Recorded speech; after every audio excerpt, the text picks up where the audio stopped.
화면 왼쪽 민주당 의원들 야권에서는 개표를 진행하고 있고요.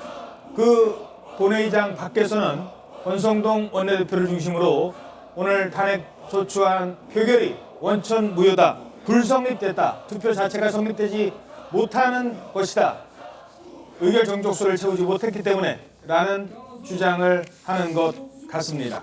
물론 의결 정족수에 대한 해석은 국회의장이 조금 전에 했고 151명 과반 투표로 가결될 수 있다라고 했기 때문에 결과는 화면 왼쪽 본회의장에서 나올 것 같습니다. 화면 오른쪽에서 결코 수용할 수 없다라고 했기 때문에 앞으로 이 이후에 자 잠깐만요. 그런데 어찌됐든 오늘 통과가 이제 될 것 가능성이 높지 않습니까? 그러면 아까 통보가 된다고 그랬잖아요. 그러면 오늘 오후에 저녁 늦게 통보가 되고 당사자한테 이게 이제 전달이 된다면 그 순간부터는 대한민국 대통령 권한대행은 헌법재판소에 가처분 신청이 받아들여질 국무총리 때까지 한덕수 탄핵 소추안은 총 투표수 192표 중 가 192표로서 가결됐음을 선포합니다.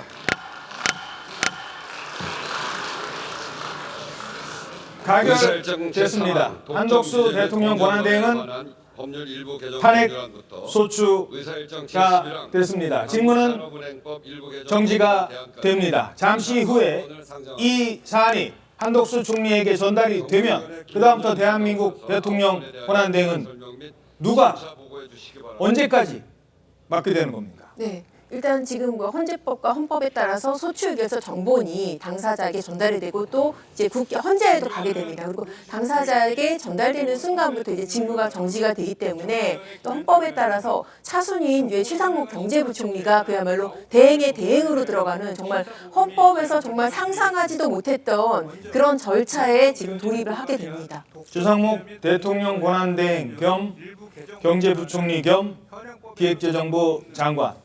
방송에서는 어떻게 불러야 될지 모르겠습니다만 뭐 정리가 되겠죠. 그 용어가 중요한 게 아니라 그 사이에 결정이 되느냐 마느냐, 이 사이에 국민들이 느낄 불안감, 이게 걱정이 더 되는 것 같아요. 저는 탄핵이라고 하는 절차는 헌법과 법률에 의해서 부여받은 직책을 위헌 위법적인 중대한 명백한 사유가 있는 경우에 파면하는 절차이기 때문에 국민이 부여한 권한에서 직책에서 물러나게 만드는 것이기 때문에 최후 보충적 수단으로 정말 불가피할 때 이루어져야 되는 것이라고 생각을 합니다.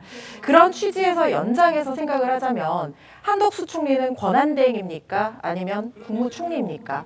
권한대행은 직책이 아닙니까? 권한대행은 헌법과 법률에 의해서 부여받은 직무이고 그 직무를 수행하고 있었습니다. 만약에 한덕수 국무총리로서 탄핵을 하기 위해서 이 의결 정족수를 151명으로 봤다라고 한다면 이미 이 권한대행 했을 당시에 이 내란에 참여하고 이 내란을 사전 모의했다는 어떤 의혹으로 이미 탄핵 절차가 시작이 되었어야 합니다. 그렇지만 민주당 측에서는 국정 혼란을 방지하겠다고 하면서 이걸 미뤄두었는데 그 이후에 권한대행으로서 해야 하는 직무 수행을 하지 않았다는 그런 사유가 추가되면서 이번 탄핵 소추안에서도 권한대행으로서의 직무가 이루어지지 않았다는 내용까지 들어갔습니다. 그렇다고 한다면 과연 151명이 합당한 것일까요? 아니면 200명이 합당한 것일까요? 만약에 탄핵이라는 절차가 최후 보충적 수단으로 쓰여야 된다고 하면 그만큼 국민의 어떤 민의를 받드는 국회의원들의 다양한 목소리가 반영이 돼야 되는 것이고, 그렇다고 하면 최대한 보수적으로 의결 정족수를 판단해야 되는 것은 아닌지 하는 어떤 의문이 들기도 합니다. 그렇기 때문에 오늘의 결정은 최종적으로 헌법재판소에서 판단이 되겠지만 국정 혼란을 최소화해야 한다는 것은 여야 공히 공감하는 부분일 것입니다. 그렇다고 하면 민주당 쪽에서 제안한 여야정 국정안정 협의체라는 게 있습니다. 그 협의체에서 헌법재판관 임명이라든가 아니면 아직까지 공포시한이 남은 특검법에 대한 어떤 추천 의뢰라든가 이런 부분에 대해서 충분히 기다려보고 논의를 한 다음에 최후 보충적 수단으로서의 탄핵 소추를 의결해도 늦지 않았을 거라는 생각이 드는데, 지금 사실상의 어떤 너무나 초헌법적인 혼란 속에서 국정 운영이라든가 국민 그리고 경제, 민생 안정 이런 것들에 대해서는 뒤로 하고 극단적인 수단들이 너무나 쉽게 쓰이고 있는 것은 아닌지 모두가 자성해야 되는 시기가 아닌가 합니다. 당장에 지금 외환시장하고 예. 지금 달러라든지 지금 내일 이 이후에 오늘도 그렇습니다. 상당히 출렁이었거든요. 그렇습니다. 이게 지금 경제부총리가 대응에 대한 역할을 하게 되면 사실상 경제 수장으로서의 역할을 또 소홀히 할 수밖에 없지 않습니까? 그렇게 되면 이제 경제주 체제의 불안감 그리고 이제 외국인들의 이탈 심리가 더 가속화돼 가지고 정말 경제 위기가 더 가속화되지 않을까 그 중에 굉장히 우려가 됩니다. 뭐 양측의 균형을 맞추기 위해서 질문 하나만 각각 드리도록 하겠습니다. 하지만 이런 어떤 정치적 혼란의 시발점은 시작은 계엄령 활동에 있었다라고 하는 거에 대해서도 사실 윤 대통령이 책임에서 자유로울 수 없는 거 아니겠습니까? 그렇죠. 민주당이 비상계엄한 게 아니지 않습니까? 지금 비상계엄 사태와 내란 사태로 촉발된 국정 혼란을 수습하는 일을 지금 국회가 나서서 하고 있다라고 봐야 될 것 같습니다. 특히 그렇기 때문에 지금 법적으로 뭐 정적순위, 뭐 임명권이 있니 없니 이런 논쟁들이 계속되고는 있지만 본질적인 것으로 돌아가면 저는 선명하다고 생각합니다. 본질은 결국 이 비상계엄 사태로 촉발되어 있는 국정 혼란 사태를 어떻게 수습하느냐 이런 문제고요. 그렇기 때문에 헌법재판소에서도 탄핵 심판을 신속하게 매듭을 지어야겠다라는 의지를 보여주고 있다고 생각합니다. 그렇지 않는다면 사실상 내년 4월 이후에 헌법재판소가 4인 체제로 돼서 헌법재판소가 만약에 탄핵 심판 절차를 아예 중단하게 된다라고 한다면 이 권한대행 체제가 윤석열 대통령의 남은 임기까지 계속된다는 겁니다. 이것이 우리 경제와 안보를 진정 위하는 일입니까?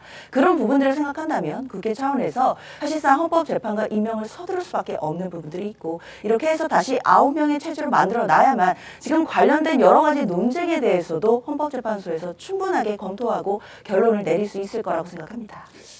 이 질문까지 마지막으로 드리겠습니다. 그런데 이게 대체 몇 번째 탄핵입니까? 이번 정부 들어서 지금 뭐 윤석열 대통령 계엄령 발동의 배경에 윤 대통령 측 설명은 그래요. 탄핵 등 국정 마비를 막기 위해서 그런 것이다. 대체 한덕수 권한대행까지 이번 정부 들어 탄핵이 벌써 몇 번째인지 저는 세지를 못하겠습니다. 뭐 29번째라는 보도가 있더군요. 예. 자, 뭐 그렇게 돼 있고요. 근데 그런 게 중요한 게 아니고, 자, 물론 이번 이 위기의 본질로 들어간다고 한다면 윤석열 대통령의 비상계엄 선포라는 데 이의가 있을 수가 없다고 봅니다. 자, 그런데 그 이후에 대통령이 대통령 권한대행으로 이제 국무총리가 지금 이어받아서 한 보름 정도 한덕수 대통령 권한대행이 이 위기를 수습해 왔습니다. 그리고 지금 뭐 미국이나 이런 데서도 한덕수 권한대행 체제를 지지하고 있습니다. 예. 자, 이렇게 돼서 이제 안정을 좀 찾아가고 있는데 다시 또 한덕수 대행에 대해서 지금 흔들어서 다시 또 직무를 정지시켜 놨거든요. 이렇게 되면 국정을 안정적으로 수습하고 있는 한덕수 대행을 다시 또 흔들어 놨기 때문에 이 국면은 윤석열 대통령이 비상계엄 국면과는 완전히 다른 국면이다. 그러면 결국은 국정 수습을 지금 또 막고 있는 것 아닌가 민주당이. 그래서 저는 국민들이 뭐 이 부분에 관해서 이제 지금 법률 절차가 이렇다고 하니까 앞으로 헌법재판소로 넘어가겠지만 국민들은 윤석열 대통령이 비상계엄이라는 그 국면 이후에 한덕수 대통령 권한대행이 수습하고 있었던 이 국면이 또다시 무너졌다. 이런 관점에서 정말 정부가 2번 무너졌다는 느낌을 더 많이 갖고요. 앞에 책임은 윤석열 대통령한테 묻는 과정이 헌법재판소에서 지금 진행 중이고 뒤에 무너진 거는 그 책임은 민주당이 져야 된다. 이렇게 생각합니다. 시작은 윤석열 대통령일지 몰라도 지금부터 이루어지는 대통령 권한대행 탄핵에 이어서 이어지는 계속되는 국정 혼란에서는 민주당 민주당이 전체로서 책임져야 된다. 이렇게 봅니다.